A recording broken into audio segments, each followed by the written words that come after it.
फिर उसके अलावा अगर हम इस साल को देखें तो ये शेयर मार्केट के उतार-चढ़ाव की तरफ को है। क्यों? पहला चीज़, राहु हमारे कहते 11वें घर में कालपुरुष कुंडली के हिसाब से आप बता रहे हैं, और केतु 5वें घर में आ गए। राहु का अपना घर माना जाता है तो राहु बहुत बली हो गए। तो राहु है क्या? टेक्नोलॉजी। वो हर सिस्टम को तोड़ने की शक्ति, हमारी इमेजिनेशन, हमारी इच्छाएं जो किसी भी कीमत में हमने पूरी करनी है। ऐसा बोलते हैं ना कि राहु छप्पर फाड़ के देता है। छप्पर फाड़ के ले भी लेता है, जमीन फाड़ देता है, ले भी जाता है, दोनों तरफ है, एक ही तरफ की बात नहीं करते। तो राहु अपने स्वयं ग्रह में शक्ति पकड़ेगा। ठीक है।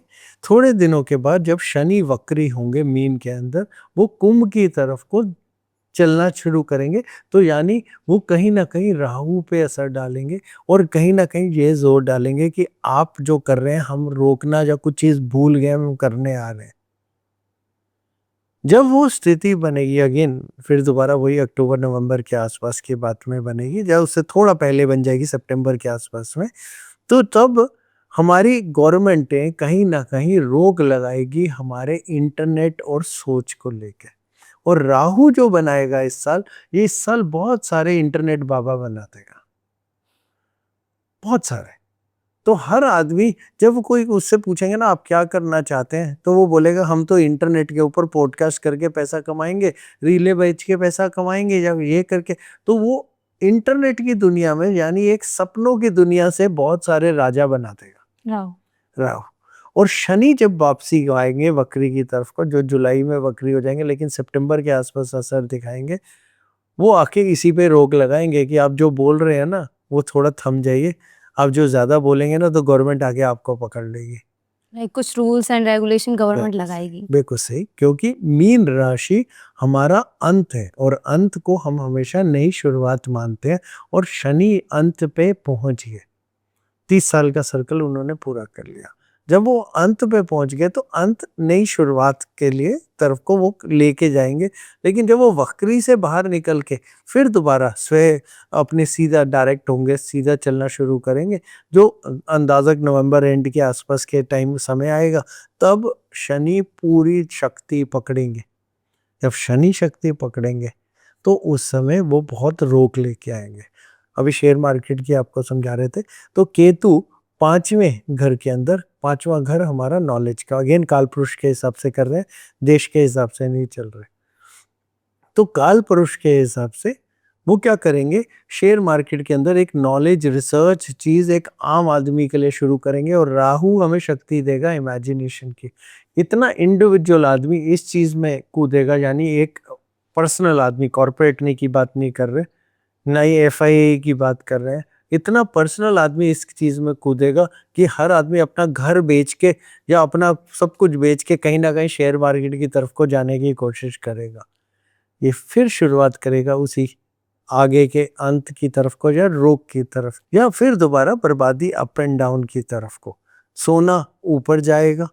लड़ाई की स्थितियों की बात बोलेंगे तो मेदिनी के हिसाब से दूसरे देशों में अभी बहुत स्थितियां बनेंगी, लेकिन हमारे देश में कम बनेगी। अगर बनेगी भी तो सिर्फ हमारी इंटरनल फाइट की बनेगी। और ये इंटरनल फाइट उसके बाद अगले साल नेपट्यून घर बदलेगा।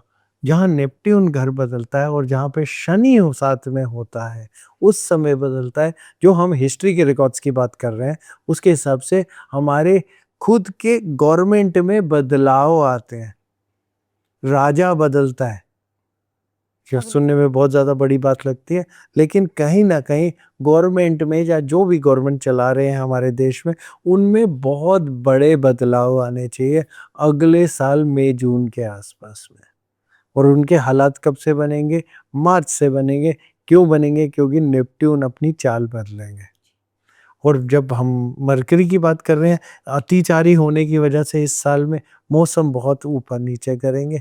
और आखिरी के अंदर जब शेयर मार्केट की बात बोले तो शेयर मार्केट क्रैश नहीं करेगी, क्योंकि बहुत सारे इंडिविजुअल बीच में कूदेंगे, लेकिन अप एंड डाउन फ्लक्चुएशन वो हर रोज बनाएगी, क्योंकि वो जुए की तरह चलेगी, लेकिन किसी भी तरह परमानेंट तरीके से नहीं चलेगी। तो जैसे अभी share market up and down अभी भी चल रहा है, तो उसमें स्टेबिलिटी आएगी ही नहीं इस साल। देखिए स्टेबिलिटी आप क्या शब्द को मानते हैं? स्टेबिलिटी का मतलब ये होता है कि कहीं से भी 10% नहीं गिरेगी। एक टाइम ज़रूर बनेगा जब 6-7% के करीब के नीचे तक जाएगी, लेकिन उसके 3 या 4 दिन या 5 दिन के बाद वो फिर से अप लेके आ जाएगी, फिर वहीं के वहीं हो जाएगी, फिर उसके ऊपर 1-2%, 2.5% तक चली जाएगी। ये इसका एक जनरल ट्रेंड चलेगा, तो ये स्टेबिलिटी ही होती है, ये क्रैश नहीं होता क्योंकि शेयर मार्केट जुए की तरह चल रही होगी। हाँ, अगर आप ये बोले बड़ी स्टेबिलिटी किस तरफ को जाएगी? हाँ, क्योंकि एआई अपने पूरे रूप में आ रहा है, राहु अपनी शक्ति में आ रहा है, तो बिटकॉइन बहुत ज़रूरी आएगा। तो बिटकॉइन या फिर क्रिप्टो बहुत स्ट्रेंथ पकड़ेगा और सेफ्टी की बात बोलें तो हमेशा सोना स्ट्रेंथ पकड़ेगा और आप देखते रहिए चाँदी करीब-करीब सोने को बीट मारने की तरफ करने को चले जाएगी, क्योंकि बहुत कॉमन चीज़ें हैं। जो चीज़ गिरेगी, वो गिरेगा डायमंड बहुत गिरेगा। डायमंड की पूरी अपना अस्तित्व ही एक तरीके से ख़त्म हो जाएगा, लेकिन अगर बाकी किसी मेटल्स की बात बोलें तो कॉपर ऊपर जाएगा। कॉपर बहुत अच्छा ऊपर जाना चाहिए, ऑयल बहुत स्ट्रेंथ पकड़नी चाहिए, कोई भी डिफेंस के स्टॉक्स में स्ट्रेंथ आनी चाहिए और फार्मेसी के स्टॉक शुरू में थोड़े कमज़ोर जाएंगे, लेकिन जुलाई अगस्त के बाद फार्मेसी के स्टॉक में पूरी स्ट्रेंथ आ जानी चाहिए। रियल एस्टेट की बात बोलें तो इंडिया का रियल एस्टेट अभी तो एक लेवल तक बूमिंग में जाएगा, लेकिन एक जगह पे जाके थमेगा और कहीं कहीं इशारा करेगा कि अब हम क्रैश की तरफ को जा रहे हैं, इशारा करेगा, गिरेगा नहीं। तो अभी उसमें भी बहुत स्ट्रेंथ है। लेकिन इंफ्रास्ट्रक्चर और उनके से रिलेटेड स्टॉक्स की बात बोले तो वो बहुत स्ट्रेंथ पकड़ेंगे, इंडिया का इंफ्रास्ट्रक्चर बहुत अच्छे तरीके से इंक्रीज़ होगा। तो रोड्स, चीज़ें, डेवलपमेंट्स बहुत अच्छी होंगी इंडिया में, तो वो सब चीज़ें अभी बहुत खुलेंगी।